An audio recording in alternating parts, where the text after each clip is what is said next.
The sticking exercise, level 3 practice. Remember, in level 3, we're working to improve, we're working to gain strength. I use this exercise to develop speed and endurance. I'm going to show you two things you can do with this exercise that will help you develop both. Keep in mind, the key to speed is endurance. But I'm going to start with speed. If you worked on the exercise in level 1, you played it very slow with wrist strokes. In level 2, we started to add our fingers and we bumped up the speed, and I got you in the range of 100 to 150. Now we're going to work above that range. I have my metronome set for 150, and that's where I will start for building speed. I suggest that you set your metronome for the speed at where you topped out in the level 2 practice. If you didn't get to 150, that's okay, but then start here where you left off there. That's very important. So starting at 150 and bumping up in increments of 5. The way I develop speed is in what I call short burst exercises. So I'm going to play the sticking exercise once through and then stop and then start again once through. I'm not going to continuously play. I'm going to short burst it. Play it once, stop. Here it is at 150.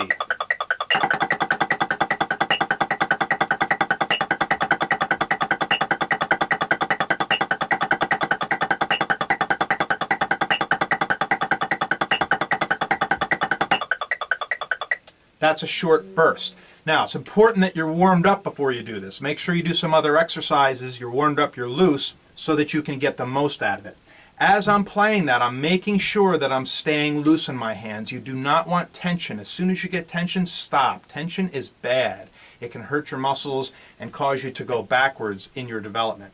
I felt pretty good at 150. I might just do that 4 or 5 times today and then move on to something else, or I might see how far I could get, and I'll do that for you now. And I'll take myself right to where I max out, which I think is going to be 170 to 180. Somewhere in there, I'm going to not be able to keep up with the metronome. Here's 155 as a short burst.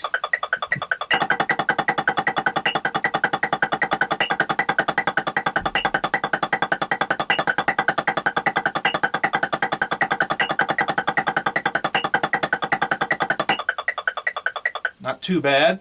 Going to move up to 160.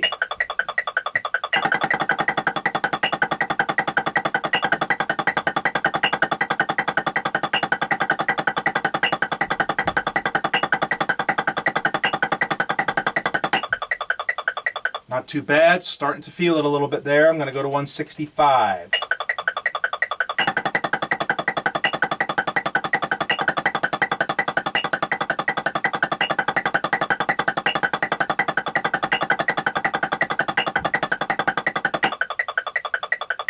$170.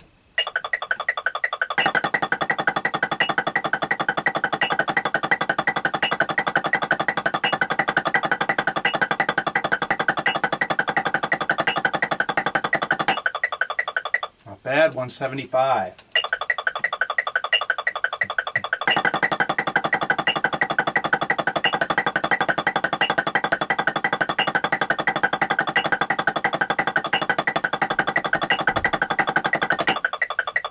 Not bad, I might get to 180.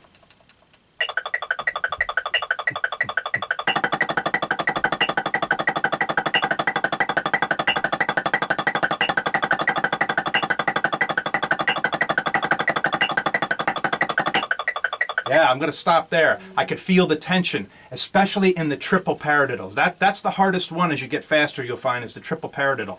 The singles aren't too bad. As fast as you can play 8 on a hand, or the 8 on a hand fill-in, is as fast as you should be able to play singles in this exercise.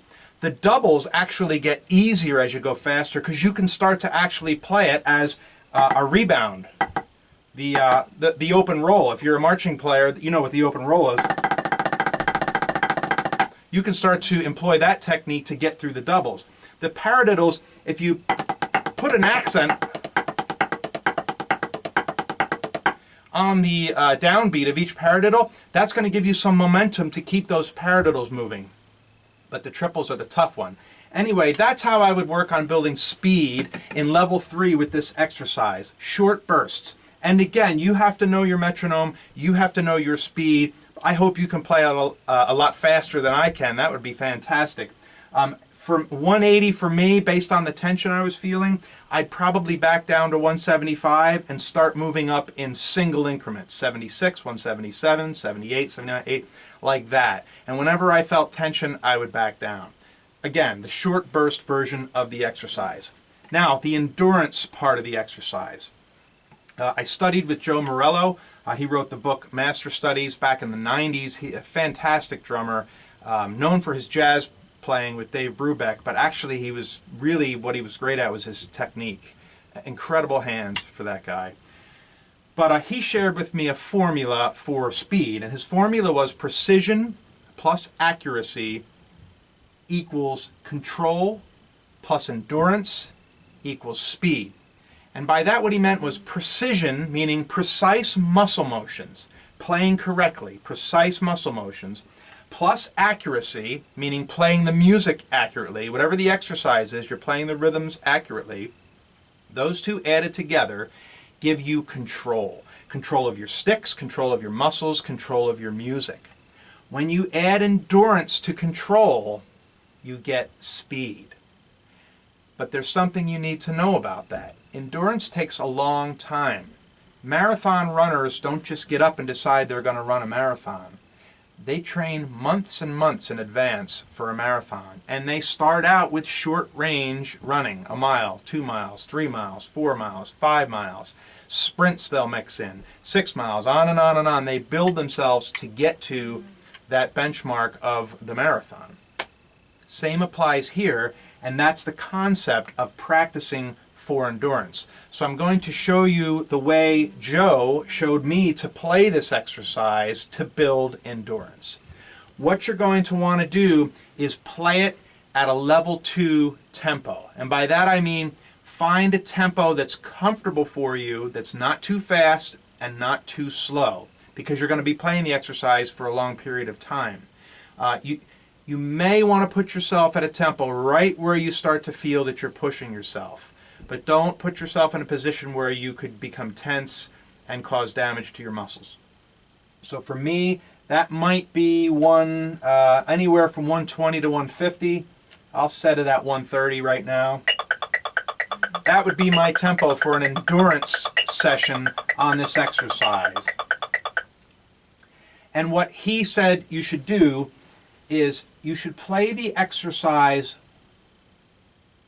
once through at 2 measures. And that's the way I taught it in level 2.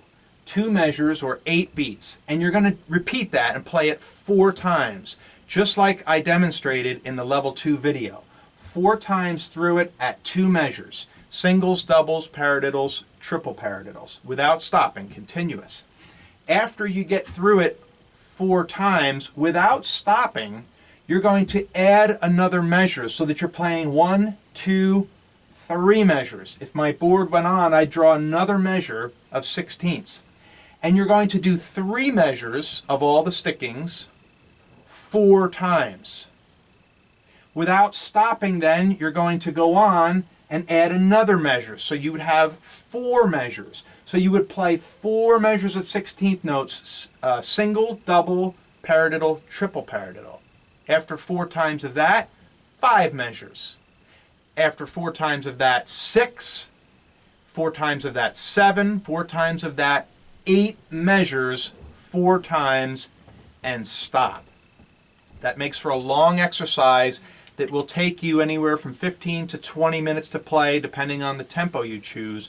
But that is a great exercise for developing endurance. It's also going to develop your focus, and it's going to develop your ability to lock in with the metronome, because as you're playing, you're going to focus on that click and you're really going to lock in with that, and that's going to do wonders for your hands. I would demonstrate that for you right now, but it's going to take 15 minutes and you don't need to sit and watch that. Just trust me when you're playing. Work on your speed and your endurance. Speed, short bursts, go up. Endurance, medium tempos, long periods of time on the exercise. 2 measures, 3 measures, 4 measures, 5 measures, 6 measures, 7 measures, 8 measures, 4 times at each with all 4 stickings. Again, if you want to develop your weak hand, then do it both-handed. That would be the best thing you could do for yourself. If not, and you only have time, then just do it with your strong hand. I wish the best of luck to you. I have one more video in this series where I'll show you how to use this exercise in a level 4, which is actually a triplet version of this exercise, which is incredibly challenging but worth taking a look at. I'll see you there.